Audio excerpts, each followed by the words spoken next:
All right, everybody, greetings. Welcome once again to the RecPoker podcast and YouTube video. I'm your host, Steve Fredland, and we, as always, are sponsored by Running Aces Racetrack and Casino. And we are on episode 113, which is actually pretty hard for me to believe, but it's been a fun run. So 113, a couple of quick announcements before we get into this deal.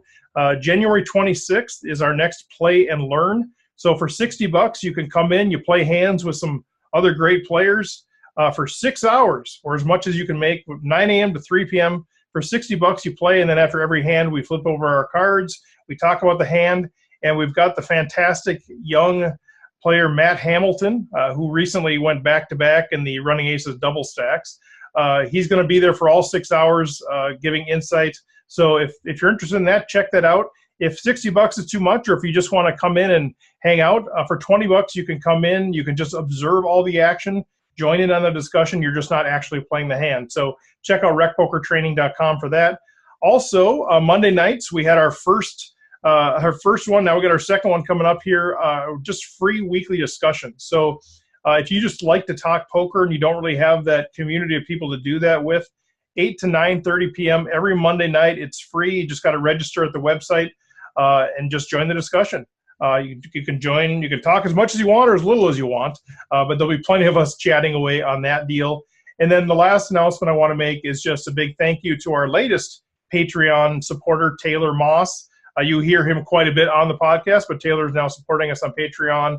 So Taylor, thanks so much for that. So with this new format, which has gotten rave reviews, I'm really excited about this. We've got our standing rec player panel, and so far we're joined tonight by Derek Smith, Rob Washam, Stacy Nelson, and we might have a couple of others joining as we go. But we have our rotating expert this week is Sky Matsuhashi. Sky hosts the Smart Poker Study podcast. He runs smartpokerstudy.com. And the website describes himself as dedicated to making you a better poker player today than you were yesterday through podcasts, books, training videos, and webinars with proven, simple, and effective play and study strategies. And for those of you who are following the podcast, you'll recognize Sky because about a month ago, we did a full interview of each other on each other's podcast. And I just had such a great time. I just loved his energy. I loved the way he thought about the game. And I said, man, let's get this guy on here again. And so that's why we've asked him to come in and join this on a rotating basis. So Sky, with that long intro, welcome once again to the RecPoker podcast. Well, thank you so much. I'm really happy to be here. I appreciate it.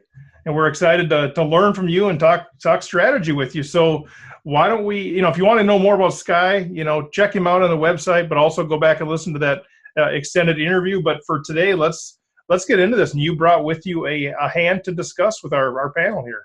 Yes, I did. I brought with you, or I brought to the panel a hand where I faced off against a very loose aggressive player.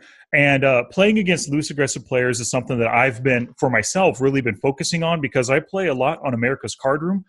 And if you play on ACR at the 10NL, 25NL, 50NL level, there are tons of loose aggressive players. You're surrounded by them. So the more practice you do against them and just the more studying of these types of hands, the better off you're going to be. So we could just dive right into the hand. Let me share my screen with you. So let me ask you this quick, Sky. This is kind of how we operate, just kind of interject questions. So when you say a leg player, like for you play a lot online. So do you just see that right away based on their stats? Or, how does that translate to a live game? How long do you have to play with somebody before you start saying, man, this is a leg type of player? Yeah, absolutely. You can really see loose aggressive tendencies right away within 10 or even 20 hands. If you see somebody has their V-pipping or voluntarily putting money into the pot 40% or greater, even in just 20 hands, that's 3 rounds at a 6-max table. If they're putting it in that often, yeah, they could be dealt just a crazy string of good cards, ace, king, pocket queens, jacks, and stuff like that, and having the opportunity to raise. But most likely right away, they are just a loose aggressive player even in 20 hands. And loose aggressive basically means they are loose, so they play a ton of hands, and they're aggressive, so they play them aggressively. They're not doing a lot of checking and calling. Pre-flop, they're doing 2-betting and 3-betting, isolating players. Post-flop, they're doing a lot of C-bets, check raises, donk bets, and that kind of stuff. Okay. All right. Thanks. Yep, sure thing. And when it comes to the live realm, You could tell a loose aggressive player probably because they're just playing more hands than everyone else, and they're constantly raising, and you'll hear people in the blinds grumbling, oh, he's tackling my blinds again. He's raising my blinds again. I'm getting 3-bet by this guy again. So live, that's how you know somebody's a loose aggressive for sure. So can you see my screen? Yes. All right, cool beans. So this hand right here, my screen name is Wacky Juan. I've got the pocket tens in the Okay, there's got to be a story there, but I'll let it go. Oh yeah, well, the name just came to me. I wanted something that would throw people off. They wouldn't know who I am or what I'm about or anything. And Wacky Juan just seemed like a fun name, Okay. just to use, And so right. yeah, that's why. That's where that name came from. Like Wacky One, like W or O-N-E, but Juan instead. Right. Okay. The loose aggressive player that we're up against is right here. His name is Kayatic. Actually, let me see if I can maximize this to give you a better view. How does that look? Perfect. Okay, sweet. Just moving the HUD around, Yeah, you do that. Yeah, they're perfect. So for the panel, how many of you, I know that you guys are big-time live players, but how many of you actually play online? I play very little. Yeah, Stacy, very little. Rob plays a bit. I play micro, 1 cent, 2 cent. Okay, good. And Derek? I do not anymore. I did previous to Black Friday, but I have not ventured back. I got you. Yeah, and okay. hopefully Taylor can join us tonight. I know he was hoping to be able to join us. He plays a lot online, almost exclusively. So hopefully, if Taylor jumps on, he can talk with you about this. Great. So This hand right here, I've been in this session. You can see I've played 94 hands this session. My stats are 7.5, VPIP and PFR. That's a super nitty player. I'm not playing many hands at all. Only 7% of hands. I mean, that's basically like pocket nines are better and ace jack are better. It's a very, very small range. But I believe I was playing this way because look at all these loose aggressives, 30/26, which means he plays 30% of hands, raises 26%. Pretty darn aggressive. 23-12, a semi-loose aggressive player. Another lag, and another lag right here. So I was surrounded by lags, and one of my strategies at any table I sit at is to kind of play opposite of everyone else. If everyone else is nitty, I'm coming in with a ton of raises and a ton of steals, doing a lot of c-betting and double barreling post-flop. Because the way they're playing, they're doing a lot of folding. I'm going to come in with a lot of raising, right? If everyone is super loose passive and they're calling with really weak ranges and they're calling c-bets too frequently, I'm going to be basically just value betting everything. So on this table, full of lags, I'm playing a super nitty game right here. And what do you see generally happen when there's a table like this where you have 5 legs? What do you see happen with the legs? I mean, does it end up just being like this chaos fest, or do you end up seeing a couple people being able to impose their will on others? What's sort of the dynamic among the legs when there's a bunch of them at a table?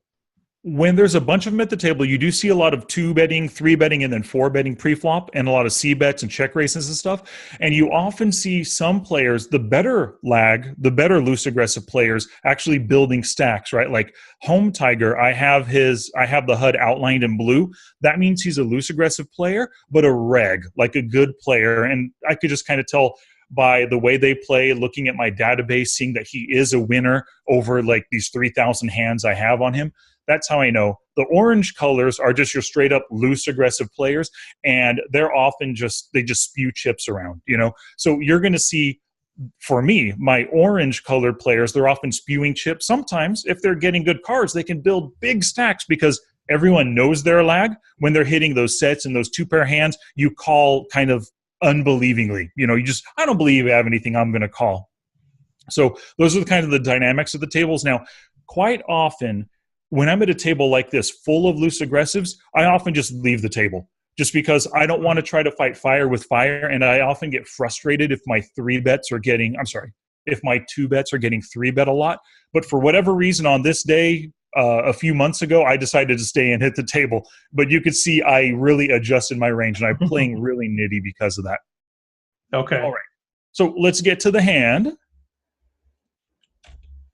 All right, so first 2 players folded. I've got the pocket tens and great hand, so I come in for a pot size raise right here. One of the reasons for a pot size raise is to discourage a lot of 3-bets. As you can see, if you can tell, 3-bet at 7%, 3-bet at 9%, 3-bet at 15% right here. These players like to 3-bet. They're aggressive. Using the bigger sizes often discourages the 3-bets from them. Well, when you say a pot size raise, because the raise is just blinds are 10 and 25, right? Yeah. So a pot size, if a pot size would be like if I called 25 cents and then I put out, raise it, the rest of it. So it would be 25 plus 60 cents, so 85 cents total. Okay. That's a pot size, which is normally 3.5 big blinds. But because the small blind isn't exactly 1/2, it's a little different. It's not exactly 3.5 big blinds. Have you guys heard that described before? I guess that's a new term. I've talked to a lot of people about a lot of things. I've never heard like a pre-flop open referred to as a pot size bet or raise. Have you guys heard that before? In a pot limit Omaha game, that's the way it works. Where you just bet pot. Okay. When you bet pot, it's not really just the blinds. It's what if you would raise, and then what would the pot be then? Okay. Interesting. Okay. Yeah. Thanks for explaining that. Mm-hmm. Yeah. Thank you, Rob. Alrighty. So getting to the hand, we raise pots, raise pot, or a pot size bet, I mean to say. I got you all messed up now. Yeah, it's all right. Kayatic decides to just call. Now, before we get to the rest of the action, this stat right here is the pre-flop call 2-bet stat. So I'm always looking at this. He calls 30% of the time in general. Now, when it called 2-bet on the button, let's see if this stat pops up right here. Sometimes my computer runs a little slow, so it'll take a sec. But I always try to get a gauge of what range my opponent is calling with when they do call me. And at a total call of 30%, that's not popping up. We'll just get out of that. I'm going to put him on roughly a 30% range, but he likely doesn't have jacks or better, or ace king, or even ace queen or better, because this player likes to 3-bet for sure. So got a really wide calling range. Let's see what the other action is. And then a fold and a fold. So before we get to the flop, I always keep notes on my opponents. Now, I don't know if you guys can see it in the stream right here, but it says these are prior notes I've made on him. He is a maniac, and I tell myself, just wait for spew right there.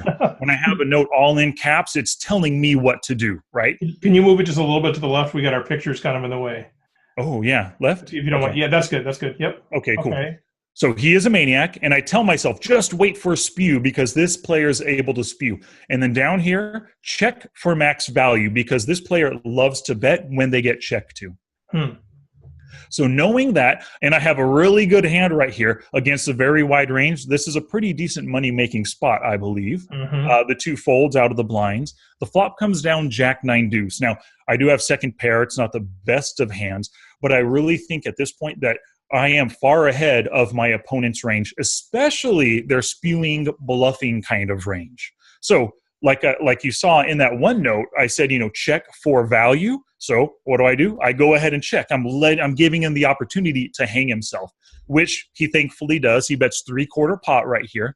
Now at this point, I could come in for the raise, but that just might discourage him. He likes betting. I'm going to let him spew at this point. And my guess too, I've seen Kayatic quite often spew off chips, spew off a whole stack, buy in again, and then spew off some more. It's very possible that he's been doing a lot of spewing in this session right now, and maybe I'm just capitalizing on his tilting, angry, upset nature right now. Possibly. I'd have to go back and actually, try to find video of me playing this to really figure it out if he is tilting or not, So before we go to the next step, so obviously you have to reassess with the turn and reassess with the river, depending on what comes and what you think the range is and such. But as it stands right here, you're checking for value. Obviously, they could have a jack, but you're saying based on the entire range, he's probably going to bet any 2 cards that he called pre-flop with. Is kind of your thought. So yes. as you're thinking about this, are you going in with the idea of I'm pretty much planning on check calling flop, turn, and river unless something comes up that scares me? Or are you taking it one step at a time, just the flop, and let's reevaluate the turn? Again, kind of what's your mindset here? Obviously, you're playing on check calling the flop, but are you already thinking about turn and river at this point, and what's going through your mind? Yes, definitely. So I am thinking about the turn and river. And when I look at this board, there's really nothing too scary unless he does have a random jack 10, jack queen kind of a hand. I'm not scared at all because it's a pretty dry board. If it was Jack 9 8, Jack or Queen Jack 9, stuff like that, I would be a little bit more cautious, and I might check raise here to really charge any kind of draws he could potentially have. But it's a pretty dry board. I'm not scared at all. I really don't want to see an ace, a king, or a queen on the next turn or on the turn.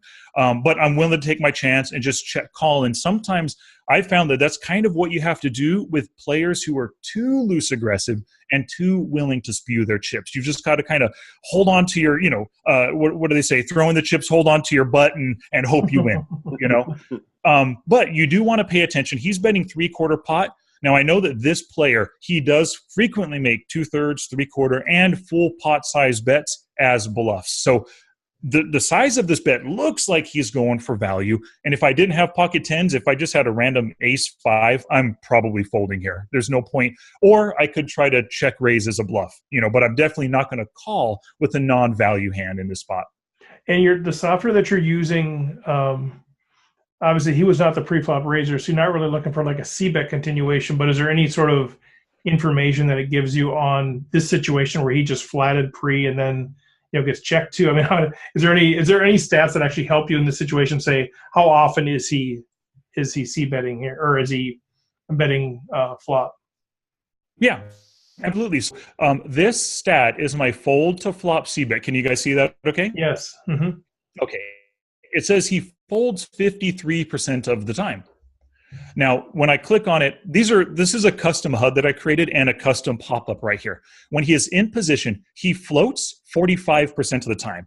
Now, a float basically means you bet when the pre-flop raiser checks to you and you have position. That's how Poker Tracker 4 defines a float. So 5 times out of 11, 45% of the time, this guy likes to float when the c-better checks instead. So it's pretty indicative that he likes to bluff. I mean, nobody has a hand good enough to bloat the pot 45% of the time. He's not doing all the time for value, Most likely between 10 and 15%. A float at 10 to 15% would be for value. 45% full of bluffs. Mm-hmm. Yep. And Sky, I wanted to ask quick too, because I saw that you had some notes about his tendency to bet as much as a pot bet. So was the 75%, did you feel like that tips the scales a little bit more? Would you have expected, if he did have a strong value hand here, flop 2 pair, something like that, that sizing might have been actually bigger? Where I know some players will size it down a little bit because they want to get called, but obviously him being a lag and probably trying to, disguise it. Did the 75% tip you to thinking that you definitely still are good here? No, it didn't. Either way, he could be doing this for value with a top pair hand or as a bluff. Either way, I believe. Mm-hmm. Okay. Yeah. Yep. All righty. So he made the 3/4 pot bet. And of course, I decided to just call, string him along, give him the opportunity to bluff on a future street, on a good turn card for me. And I think, sorry. Right. So I want to interrupt you there again too. So it's kind of a similar question from what I asked you before, but different. I mean, a lot of players would say, a lot of us recreational players, me included, might say, I'm going to just call here with my tens because I think I'm good and I'm trying to control the size of the pot. I don't want to play a big pot. It sounds like your perspective is more, I'm just calling here because I want to continue to give him rope because I'm good so much of the time. And yes, you actually are okay playing a big pot here. Mm-hmm. 100%. Well, not a super big pot. I kind of don't want to go for the full $25. I start off with 100 big blind stack. I really don't want to play for that with an under pair. Right. But against the player I'm up against, sometimes you have to go with your read right there. And assuming the board doesn't get too ugly, I can continue checking and calling for sure. But it's not so much a check for pot control, to check for value. Yeah, exactly. Yeah. Yep, okay. Good. If I wanted a pot control, I might decide instead to lead out. Lead out's not the right word, to c-bet out of position for like 2/3 pot. And then hopefully he just calls. And then so I'm keeping the pot relatively small, but I'm kind of in charge of it because I'm continuing with the c-betting. I'm continuing with my pre-flop action. Okay. All right. So the 6 comes, and as you can see, it doesn't change anything. The only thing that he improved with is some weird 9-6 2 pair Jack 6, 2 pair, pocket sixes. There's not really much. So I'm not scared on this card at all. So I'm going to give him the opportunity to barrel. Now, I don't think there's a double float stat, but if you see C-bet 73 and then C-bet 87 on the turn, he double barrels 87% of the time. This is the kind of player that does not mind at all putting in the double barrel. So on a card that doesn't scare me, if I was good on the flop, I'm good now on the turn, I'm checking again. So there's the check. And then 383, I think that's 75% once again. So a 3/4 pot, didn't change it, didn't increase it trying to get max value, didn't decrease it to make his bluff less costly. He's the kind of guy that, to me, I think that he's just overly aggressive and he's not super creative in his bet sizings or anything. So I'm just viewing this once again as if I'm good on the flop, 3/4 again, I'm still good on the turn. So I make the call right there. Any questions about that? No? Yeah. And I'm curious sort of I'm just trying to get in the paradigm here too of, at what point are you ever trying to end it? Because I think a lot of players now at this point would say, okay, big hand pre-flop. I got the flop, I check for value on the flop. I check for value on the turn. Maybe it's time to just end the shenanigans here. The second heart popped out on the turn. Now 7-8 is sort of in the mix with some things. 10-8 is kind of always open-ended. I mean, I think there's some perspectives that would say, let's just end this thing now and really put him to the test and see where he's at. So I'm kind of curious. What people call betting for protection, right? Or check raising for protection. Check raising for protection is really what I've heard people say there, because now it's getting a little dicey. Now I'm starting to get a little nervous. Mm-hmm. I'm kind of curious your thoughts on that versus I probably, again, in this spot, you're just saying, nope, I just want to keep giving him rope. And if, there's a chance he could hit on the river, there's always a chance he could hit on the river with this queen. But I'm willing to take that chance. Kind of walk me through that, or the pros and cons from your perspective of this, check raise for protection, ending the hand sort of paradigm. Yeah, that's not a bad play at all, especially if you do think that he could have a queen 10 right here, a couple of hearts, an ace or a king or a queen if that overcard comes. There are a lot of things to bet for value, and if he does call and hit, so be it, he does. But the thing is, knowing this player, if I check raise here, I am building the pot in a spot that he could fold if I totally have him beat and I'm missing out on all future value, right? If he just has a queen 4 for whatever reason, queen 4 suited of spades that he called pre-flop, right? That's totally possible he's folding that. I'm not getting any extra value out of him. But if he does have the 7-8, like you said, or a couple of hearts, my check raise is probably not going to get him to fold. This is the kind of player that loves hitting big hands. That's why he plays so much. He loves pushing people off of pots, love playing big pots, love playing a ton of hands. He's not going to fold a 7-8 or a couple of hearts to my bet at all, right? I mean, you can consider it I'm getting maximum value out of like a king 5 of hearts right here, because if he doesn't hit, I've got that extra value on the turn. But that kind of the idea for not check raising goes back to your prior idea on the flop of kind of pot controlling. By just checking and calling right here, I'm keeping the pot small. I'm giving myself more options on the river in case things do get ugly. If I do decide to check raise here, let's just say 383 is close to a $4 bet. I'm probably making my raise $8 or $10. At that point, the pot is going to be so big. If that river does come a heart, but it's not an overcard heart, I might feel forced to check and then call his bet because I only have to be right like 25% of the time, possibly. You know what I mean? And it'll be all in on the river too if he bets. Yeah, exactly. Mm-hmm. So I might be forced to check and a call because of the pot size if I bloat it right now. Or I can keep the pot small, give myself more options, and yet still open the possibility of getting some river value out of him. Okay, and so when you decided to just check call here, I'm curious if you think this way, or even you're looking back, is there any river card that could come that you're folding? I mean, once you've kind of established that, you're ahead here most of the time, even if a queen, king, or ace come, are you still in check call mode, or do you really think that's, you know what I mean? Like, if you can put him on such a wide range, playing it where he's betting the turn 87% of the time in this sort of situation where he's double barreling. I mean, is there a river card that could have come in this spot that you would probably fold to? Probably an overcard heart.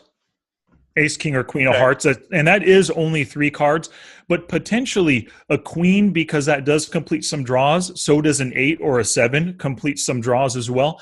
And I might just check, and if he does decide to shove and I have the rest of my $19 at risk, I might just choose to fold right there. So it becomes so in that situation where it's a scare card for you, it becomes a bet sizing issue. Mm-hmm. I mean, yeah, it would be a bet sizing issue. If he on an overcard heart, I'm probably still going to call the 3/4 pot bet, because I'm figuring that he is bluffing a huge part of his range. And if you look at this final stat right here, 42%, he bets rivers 42% of the time. Anybody who bets 42% of the time, they either get to the river with a very small and strong range, but as we already see, he bets so often, he doesn't get to the river with small ranges. He gets there with wide ranges. And if he's still betting 42%, he's a sputard, you know? Yeah, so I'm calling quite a few rivers here in this instance. Yep. Cool. Any other questions, guys? No? Cool beans. All right. So the 7 comes right here. It didn't complete any kind of flush draw, which is good. It maybe completed a 2-pair, 9-7, runner, 6-7, 8-10 completed for the straight. But really, it's not a scare card at all. I know that he loves to bet right here. So I go ahead, and if I was good on the flop, good on the turn, I'm most likely good on the river. Because it's not like a 4 to a straight. It's not like 6, 7, 9, 10 is on the board where he just needs an 8. He still needs 2 cards to get an 8. He also needs 2 cards to have a 2-pair hand. And he also needs a jack that he could have hit, and there's only 3 jacks left. I think I'm good here. So I check, and he makes what is a pretty darn scary bet. Now, this is one of the times when I can tell you, when I played this hand, I did what I said earlier. I just held onto my butt and I clicked the call button, because there's a very good chance, because I know he likes bluffing. And at this point, if he's going for value, and if I'm willing to call $12, wouldn't I be willing to call the full $18? Most likely, right? So if he did have an 8-10 2-pair and I called him the whole way, he's probably just going to go for max value and shove. If he's trying to go for some thin value, he all of a sudden hit a river 2-pair 9-7. He might actually make it like $6 or $8, or even just continue with a 3/4 pot bet in order to get me to call for value. This bet, being exactly pot, felt like, 3/4 pot, then pot. He's trying to bluff me. So I just held on and I clicked the call button, and ended up being right there. He had the ace-8 offsuit. Mm-hmm. Yeah. So it ended up working out well, and it's just one of those times. Sometimes against the loose, aggressive players, you just have to let them bluff you, especially a player like this who you know is capable. Now, this guy, Dog Star Dude, his stats are 50/34, looking very loose aggressive, but it's only 35 hands. I don't really know that he's capable of triple barreling or floating every street, So this guy, I know what he's about. I took the chance. I went with my read. That's really good. So as you're thinking about this, how much are you thinking in terms of percentages, or actually defining ranges and all of that stuff? I mean, sometimes you break down hands, and there's so much information that you could process, and maybe some people like yourself are able to process, here's the exact range that I have on, any middle ace, whatever, blah, blah, blah. Or are you generally, I mean, you have the stats here, which helps, but are you generally just thinking, well, I know he bluffs a lot in this spot. I know he's going to c-bet a lot in this spot. I'm ahead of the range that's, very wide there. I mean, are you thinking in general terms, or are you actually doing some sort of deeper analytics on that? I try to do deeper analytics, and I try to put them on a range pre-flop and kind of narrow it through the streets. And that's what I do, like when I'm doing off-the-felt hand reading and I use a program like Flopzilla or Equilab. I'm really looking at ranges and trying to narrow it down and trying to figure it out, right? All of that off-the-felt work helps to give me an intuition for on-the-felt. In my head at this time, I really doubt ace-8 was like, oh, he could have ace-8 here. I can see that, and I call. That I really doubt that happened. My mind, it doesn't process ranges like that. All the work that I do hand reading practice every single day off the felt, and I really feel that that's helped me just, like I said, develop an intuition for it. And then so I'm looking at patterns, and the patterns for this player are he loves to bet and I have a value hand, so I'm going to call. I can beat a lot of his bluffing hands right there. So it is a lot of general stuff, but at the same time, I'm looking player specific, and I'm looking for ways to exploit the opponents I'm up against.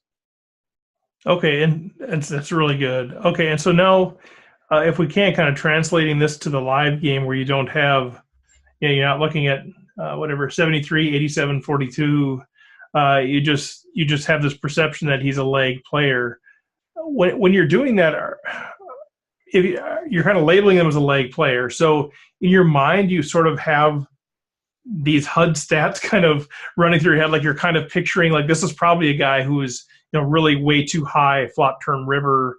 So that, or how do you translate this to the live game where you don't have all of this amazing information? I'm an analytic and I don't play online, and I'm looking at this stuff going, oh my gosh, this looks so fun. But I don't have all these numbers in front of me. I'm playing a live game. How do you translate that? Do you kind of think in terms of the numbers and say this is kind of the equivalent, or what? How do you do that? I don't really think in terms of the numbers. I think about the player type and what, with my online experience, what those online players of the same type, how they approach different flops, turns, and rivers. And I also try to pay attention live to as many showdown hands as possible.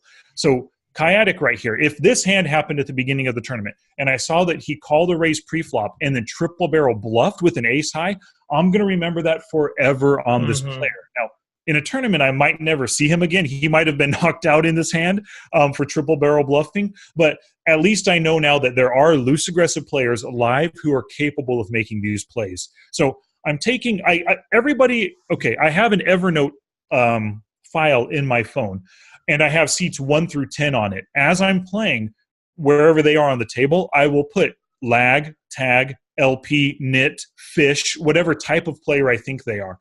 And I try to respond to them and act accordingly to the player type that I see them as. And at the same time, like I said, I try to look at their showdown hands to get an idea of the kind of stuff that they're capable of doing. And then, because I don't have those HUD stats and the numbers aren't running through my mind when I'm playing live, I just do the best I can with the information that I know in ways that I know to exploit these types of players.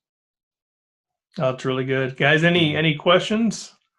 Yeah, Sky, can I go back to Dog Star Dude? Yeah, sure.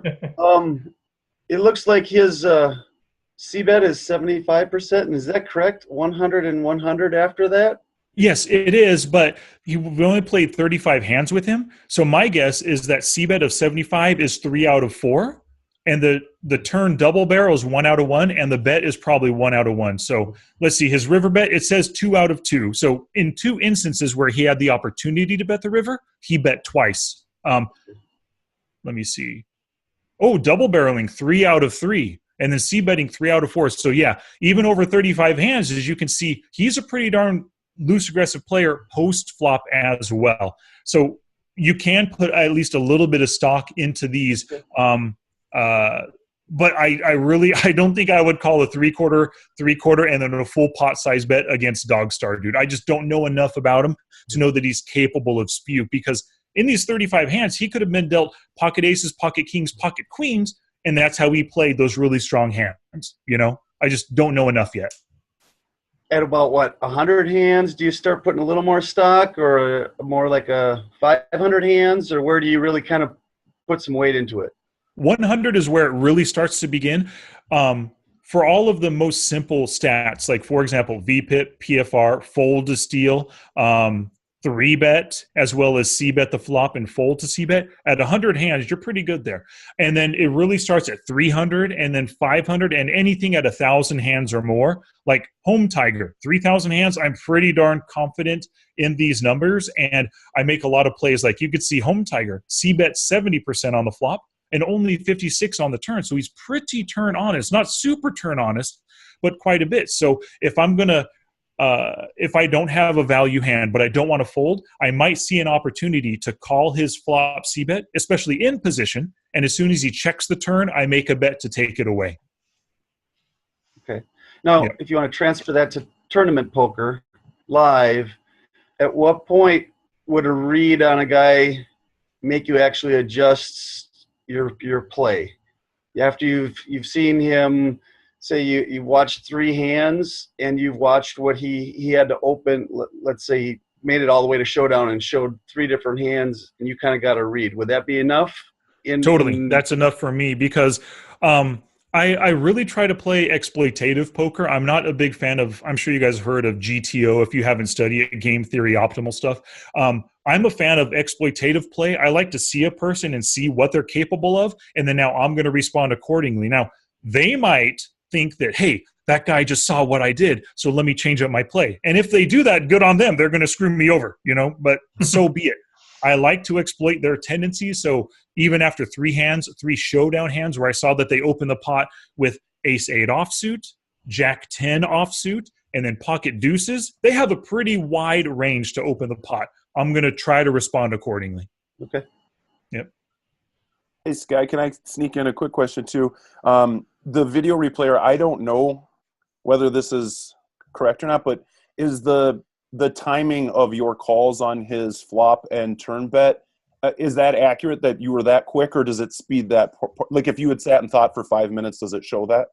No, it doesn't. So no, it doesn't show that at all. Every one of these actions, as soon as I just hit the arrow to the right, it just pops it up. And then that video that I sent you earlier, I don't know if Steve's going to include a link to the video in the show notes for this, but if you watch that, that's specifically timed, I think, for 1.5 seconds between actions. Okay. The only way to get timing tells when you're playing online is to record game tape.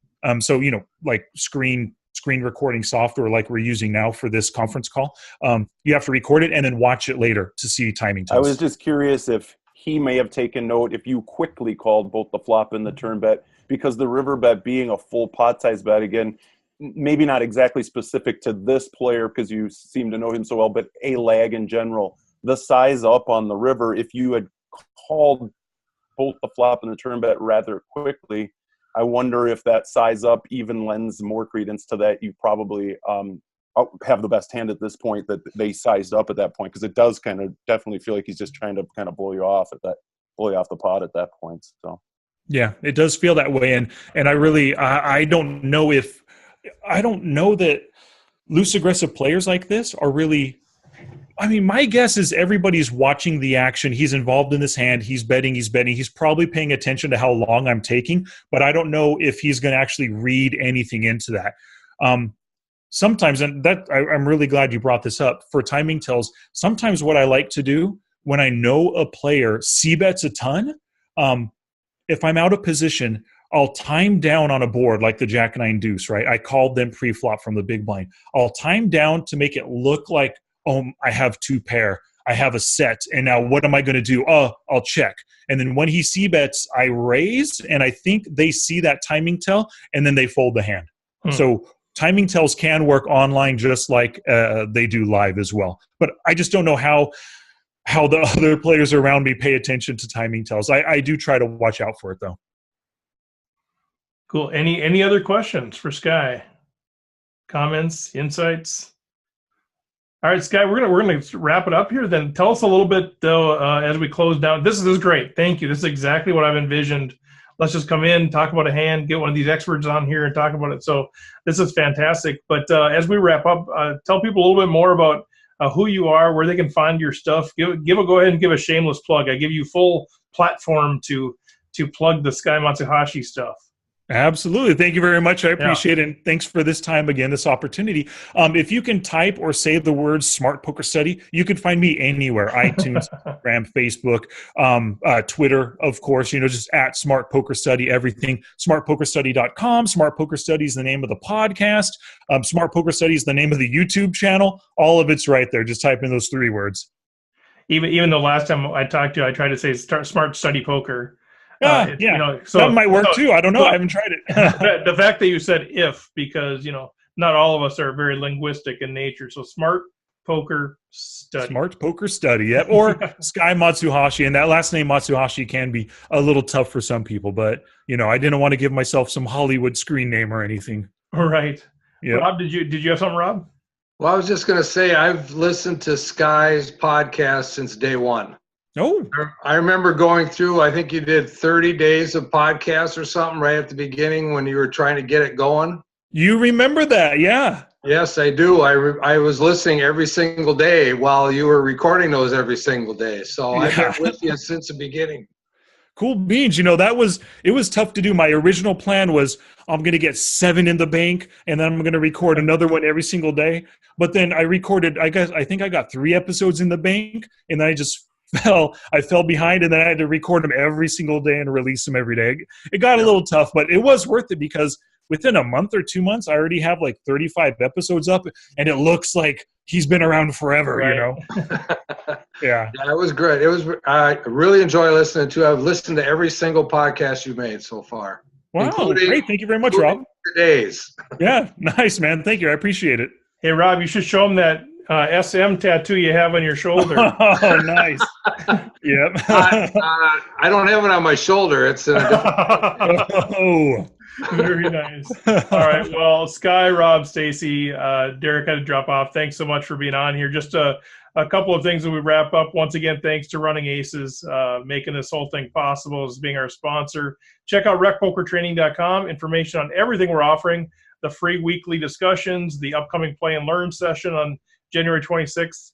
You can sign up for our newsletter out there as well. If you like what you hear, consider giving us a rating and review us on iTunes.